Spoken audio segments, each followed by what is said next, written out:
People deluded, I'm back again. I promise I wasn't going to speak on this, you know, because you lot know I don't actually like to speak on this transfer gossip, but we might as well offer, or I might as well offer my opinions on Carrasco and Banega. Now, let's start with Carrasco. Let's call him Carrasco. Carrasco. Now, I've made a vid calling for him before he went to China. I like him a lot. Arsenal fans, we know specifically just what he's on. He ripped us with the Monaco side. Atletico, I'm sure you all remember, what was it, Champions League he scored and then he ran to his girlfriend in the crowd and kissed her. It's not relevant, but that's just something I think of when I think of Carrasco. Now, I see a man who, it baffling how he moved to China, not baffling in the sense of why, I get why he did it, financial rewards and you can nice your family and stuff. That's probably one reason I think we won't go for him. But prior to that, the lad I saw at Monaco and Atletico Madrid, probably more to a degree Monaco, is someone I like. He's got pace. He can obviously beat a man. He's very technical based. He's a player we sort of, the skill set we need or lack in the squad. So while he might not be the biggest player or the best in that position, he's someone I was looking at and thinking, you're kind of decent. Obviously, he's a Belgium international and things like that. I would be up for it on the basis of he has what we need. I would love to get a centre-half, but he has what we're lacking. What leads me to not believe it is his wages. Now, you're seeing a lot of reports that, to his credit, he's willing to take a pay cut and things like that. I'm not sure how much of a pay cut that is or how much he actually earns in China. He must earn a decent chunk of money. I know we're under financial constraints and we need to move a lot of players on. So if he's getting China money and Arsenal are haggling over giving loyal servicemen new deals, does it lead me to believe we could even get this done? I'm not too sure. Will he even be at the same level he was once at when he departed Europe? I mean, hopefully he takes a leaf out of Axel Witzel's book. Witzel obviously went to China, collected his bands, and he's now doing alright at Dortmund. But by the same logic, he could be obviously, I'm not saying he loses his quality, but fitness-wise, sharpness, because he's not playing in an as competitive league, he could have maybe overindulged or maybe just stagnated a bit, because it would happen. Like, you would, if you're playing in a less competitive league, again, I'm not a physio, but naturally, people, you would probably lose more muscle memory and probably a slightly more physique and subconsciously that drive as well. But clearly they have sports scientists and all of these sort of things. So while I would love him, I can't really see it happening. Again, I'd love to be wrong. I'm just someone with an opinion. I was wrong about Aubameyang. Could you blame me, people? I didn't think Arsenal could bring in Aubameyang, and we did it, and we're happy. I'm not in charge of transfers, but if it happens, it happens, man. I just don't know, man. And in regards to the fee, I'm not too sure how much we'd pay. If we're haggling over 20 million, you'd like to think it'd be a fair price, would be around that to this Chinese club, or that's how much I would bid anyways. If we're haggling over that, could we really bid it for this? So I'm not sure if it makes sense. Again, seeing is believing. But on to Banega. Now, allegedly, the board have vetoed the signing of Éver Banega. Unai Emery wants him. Mislintat, Raul Sanllehi don't want him, or essentially don't see it practical to pay 20 million or over that for someone who's 30 and get winding down in his career. And I see both sides of the argument. From Raul and Mislintat, I get it. It doesn't make sense. You can't say we can't get rid of Aaron Ramsey for because of his age and all of these things, and then go and sign Éver Banega, who you'd have to give him maybe a wage rise because he's signing new to at the club, signing on fee, and probably a 3-year deal. Because if I'm Banega and I'm 29, 30, forgive me if I'm wrong, I'm not signing a 2-year deal. You're signing a minimum 3-year deal, maybe even 4, maybe 3 with the option of another one, to which is good for him and his agent because they've tied down their financial futures and things like that. But from a club which you look at, again, not to name drop Mkhitaryan, but he's getting on a bit. I think Aubameyang and Lacazette are completely different because they're star players and we have to give them good contracts, but they're going to still be on the books plus 30.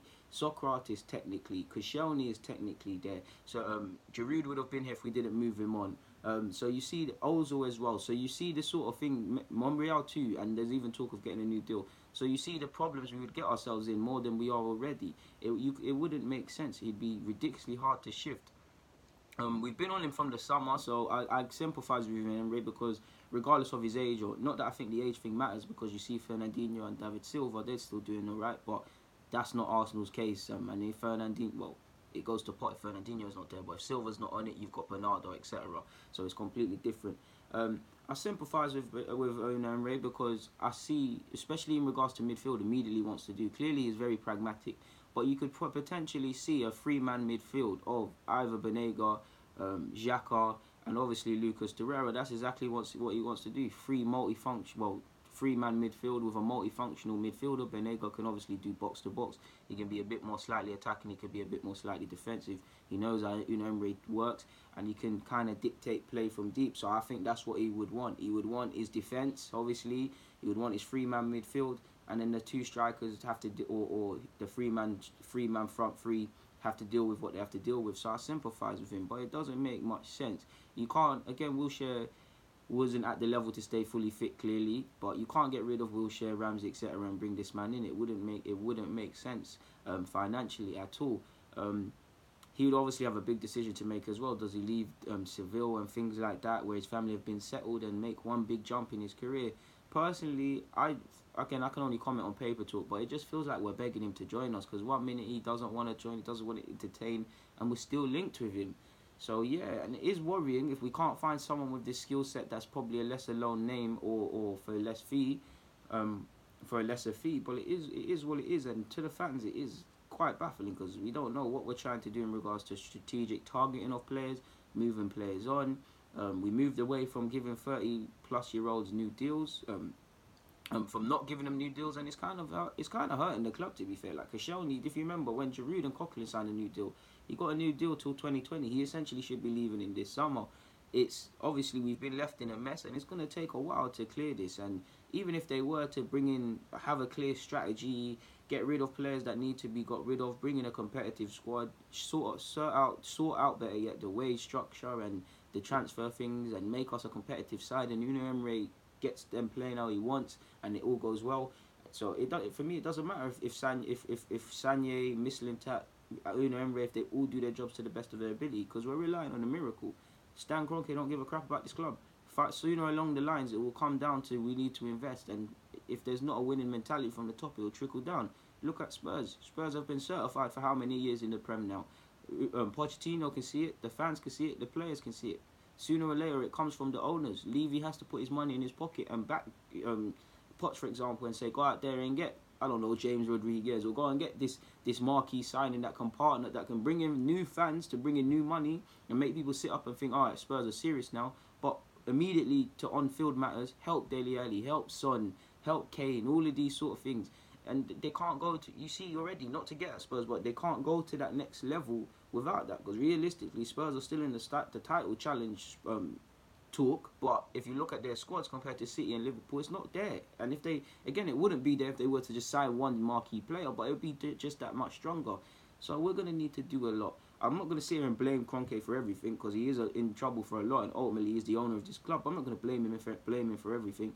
But it's going to take 2-3 years to fix all of this mess, and arguably we could even go through 2-3 years and still not be in a competitive space. We're here because of about 5, 6, 7 years of taking shortcuts, of mismanagement with finances, of mismanagement with players, with no clear direction, with people cowarding that are no longer at the club as well. It was a choice that led us here. We didn't get to this stage overnight. We've got the worst squad in the top 6. We've got some good players, but we've got the worst squad. We didn't get here overnight. It's been poor decisions and not fixing the roof when the sun is shining, essentially. But in regards to Banega and Carrasco, I've said enough, and I've gone left, right, and all sorts with this vid. So I'm going to get out of your hair now. But people deluded, thank you for watching, and them things. I'm out.